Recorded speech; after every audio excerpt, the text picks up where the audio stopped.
Batimbo United, umugwi wa Batimbo ugizwe n'abarundi uherutse kwemezwa mu ndwi turangije nk'ubutunzi ndangakaranga bw'igisagara ca Portland muri Reta ya Maine ni muri Leta zunze ubumwe za Amerika.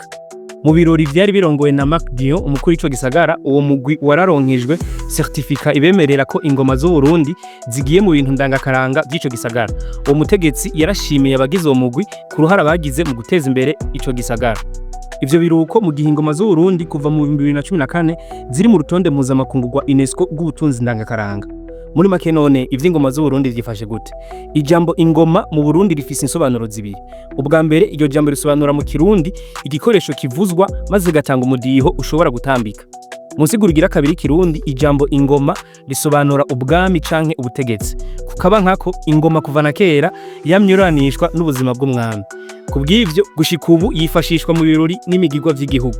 Kuva yemeje nk'ubutunzi ndagakaranga bw'u Burundi, ingoma yaradugije agaciro maze imigwi itari mike izivuza iragwira mu gihugu no hanze yacu.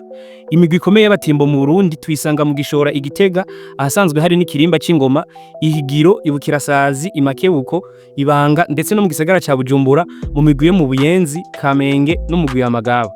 Itariki 9 Ruheshi umwaka wa 2017 umukuru w'igihugu w'ico gihe Petero Nkurunziza yaremeje itegeko rishiraho indwi yahariwe umurisho w'ingoma.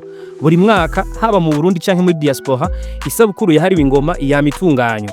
Nkuko yabishikirije ico gihe iryo tegeko aryemeza ngo iyo ndwi yashizweho mu ntumbero yo guha icubahiro abatimbo b'abarundi iyo bari mu mice itandukanye.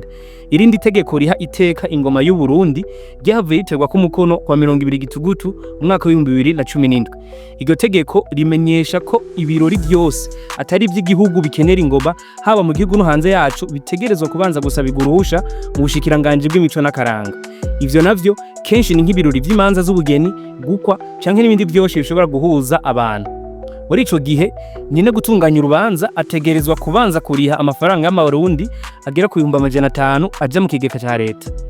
N'imigwi y'Abatimbo isohoka ija hanze y'igihugu hambavu y'uruhusha basaba mu bushikiranganje ibwirizwa kuriha amafaranga 500 buri munsi mu kiringo c'imisi yose utegekanya ku marayi. Mu gihe umugwi urenze kuri ayo mategeko tubabwiye uhanishwa amande y'umuriyoni ndetse ukanahagarikwa mu kiringo c'amezi 6. Tugarutse ku mugwi Batimbo United mu kiganiro bahaye iradio y'abongereza BBC kuri wa gatatu, abo Batimbo mu gisagara ca Portland barabajijwe nimba kugira batangure kuvuza izo ngoma barabigiye inama n'igihugu c'u Burundi mu gihe izo ngoma zikingiwe n'igisata ca ONU kirayo vy'imico n'akaranga UNESCO. Yves Karubu arongoye uwo mugwi yishuye avuga ko ahubwo nabo bari mu baharaniye ko ingoma z'u Burundi zikingirwa, ngo basanzwe bakora karanga mu guharanira iragi ry'abasoko. Karubu avuga ko we n'abagenzi we babandanye kugwanira iryo teka ry'ikirango cyo Burundi. Uwo mugwi wa Batimbo United nkuko wawurongoye yabimenyesheje watanguye icese mu mwaka wa 2016. Ni inyuma yuko abo Batimbo bashitse mu mici ibiri muri ico gisagara, bamwe mu mwaka wa 2011 abandi mu 2014. Karubu avuga ko inyuma y'imyaka 8 bari ku kivi ubu bashitse ku ntsinzi. Kubwiwe ngo abana bazovukira muri ico gisagara ndetse n'abazungu bahaba bazomenya amateka y'ingoma y'u Burundi n'imico y'u Burundi muri rusangi. Gushika uyu munsi mu mateka y'ingoma y'u Burundi birabujijwe ko umukenyezi canke umwigeme ayivuza. Bamwe mu baharanira agateka k'abakenyezi basaba ababijejwe gusubira mu itegeko rigenga ingoma kuko ngo mu ibwirizwa shingiro ry'u Burundi bitomowe neza ko abarundi bangana imbere y'amategeko.